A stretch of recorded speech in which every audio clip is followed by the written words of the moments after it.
नहीं लगता कि आपको नहीं पता होगा। हार का कारण पूरे बिहार को पता है और ये चुनावी चीज है। मुझे मुझे लगता है कि मैं एज ए कलाकार ही सही हूँ और हम लोगों के लिए पॉलिटिक्स सही है नहीं। रीजन ये कि यहाँ सच बोलने पे प्रॉब्लम है। यहाँ जो सच बोलेगा वो कभी जीवन में मुझे नहीं लगता कि पॉलिटिक्स में वो बहुत आगे तक जाएगा। यहाँ सिर्फ झूठे वादे करना आपको अगर आता है तो आप पॉलिटिक्स में आओ। आपको दुनिया को सिर्फ बेवकूफ बनाना है तो आप आओ। हम लोगों ने सिर्फ ईमानदारी से अपने जीवन को लेकर चला है और हमेशा से हमने ईमानदार एक जिम्मेदार और ईमानदार दोनों चीजें हमारे अंदर थी, शायद तभी हम यहाँ तक पहुंचे। और हार का कारण देखिए, अब बिहार की जनता को बदलाव ही नहीं चाहिए, बिहार की जनता को बेहतर कुछ नहीं चाहिए, तो उसके लिए जिम्मेदार कोई नेता नहीं हो सकता, वो आरजेडी नहीं हो सकता। बल्कि मुझे लगता है कि वो जिम्मेदारी कहीं ना कहीं पब्लिक को उठानी पड़ेगी कि अगर उसको बेहतर बिहार चाहिए, उनको बेहतर बिहार अगर दिख रहा है तो सही है। बेहतर बिहार, मुझे लगता है कि मैं बेहतर हूँ और मैं बेहतर अपने जीवन में अपने बच्चों के लिए कर रहा हूँ।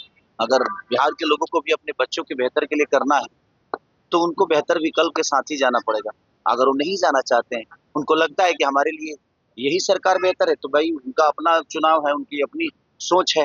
उसके लिए ना हम दोषी हैं और ना कोई सरकार दोषी है। तो बिहार के लोगों को सोचना पड़ेगा कि उनके जीवन में उनके बच्चों के भविष्य के लिए कौन बेहतर सोचे। लैंडपुर जाओ मामले में लालू प्रसाद यादव के परिवार को आरोपित तय किया है।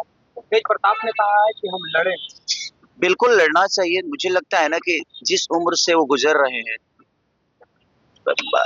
उस उम्र में ऐसी चीजें उनके साथ नहीं होनी चाहिए। और जहां तक बात है कि उन्होंने बिहार को क्या दिया है, तो आप जाकर गांव में पूछिए कि लालू प्रसाद यादव जी ने बिहार को दिया क्या है।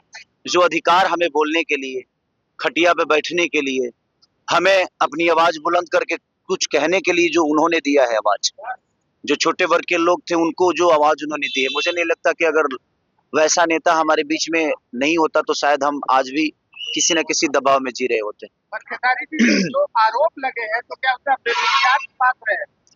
सच पूछिए ना तो आरोप लगाना ना, अगर आपके पास पावर है ना भैया, तो आप कभी भी किसी पे आरोप लगा सकते हो।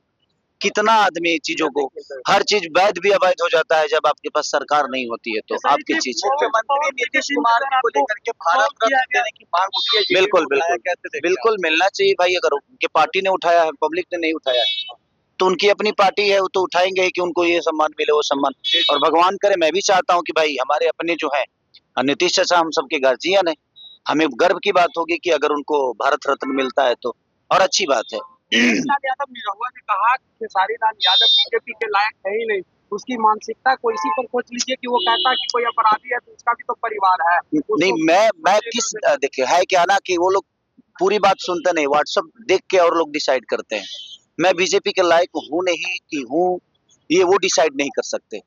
और उनको पता भी नहीं होगा कि कितने ऑफर खेसारी लाल यादव को बीजेपी से आया होगा। और उनसे पूछ के, क्योंकि वो पार्टी के ऐसा तो नहीं कि वो अध्यक्ष हैं, उनसे पूछ के तो कुछ होता नहीं है। बट कहीं ना कहीं, अरे नहीं भाई यार, नहीं नहीं, मैं कोई ज्वाइन करना नहीं चाहता यार। मैं क्या बोला कि सच बोलने वाले कभी भी सफल नहीं हो सकते नेता नगरी में।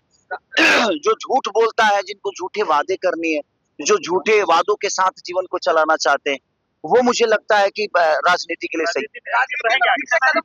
देखिए कल पता नहीं यार, मैं निरहुआ ने कहा था कि चुनाव आने के बाद खेसारी तो कहीं ना कहीं अरे भाई मैं सच, अब तो क्या कर, मैं छपरा में रहूं, मेरा काम छपरा में है। इन लोगों ने फिल्म सिटी बना रखी है क्या बिहार में? मेरा काम तो मुंबई में है ना भाई। तो मैं मुंबई जाऊंगा तभी तो 2 रोटी कमा पाऊंगा। ये तो रोजगार दिए नहीं और खाली भाग जाएगा तो कहाँ जाऊं? छपरा में दे दो यार, फिल्म सिटी दे दो, क्योंकि मैं संगीत के बिना रह नहीं सकता। मेरे सोच में छपरा में को बेहतर बनाना है, तो छपरा में रह के बेहतर नहीं बना सकता मैं कहीं कमाऊंगा तभी छपरा के लोगों का मदद कर पाऊंगा। और कमाने के लिए इन्होंने मेरे को फिल्म सिटी तो दिया नहीं, कोई चीजें तो दी नहीं यहाँ पे। तो मेरा सारा काम तो मुंबई में है, तो मैं वहीं जाके कम कर पाऊंगा। और मेरे बीबी बच्चे भी मुंबई में रहते हैं, तो भाई अब उनको भी, उनके बीबी बच्चों से उनको लेना देना तो है नहीं, बट मेरे बीबी बच्चों से तो मुझे लेना देना है ना भाई। मेरा फैमिली है और मैं फैमिली को बहुत प्यार करता हूँ, तो मुझे मुंबई तो जाना पड़ेगा क्योंकि मेरे पास फैमिली है। और जिसके पास फैमिली है तो फैमिली के पास जाएगा ना वो। महिलाओं का हमेशा सम्मान करते रहे हैं, लेकिन पवन सिंह जो है भाई ये उनका जीने का तरीका है। आप देखिए वो महिलाओं का सम्मान करते हैं, आप बताओ। आप बताओ करते हैं वो? नहीं करते ना।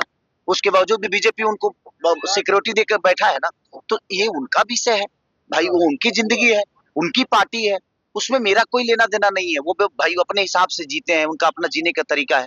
मैं अपने हिसाब से जीता हूँ, मुझे पता है कि कौन क्या है, तो उसके लिए धन्यवाद।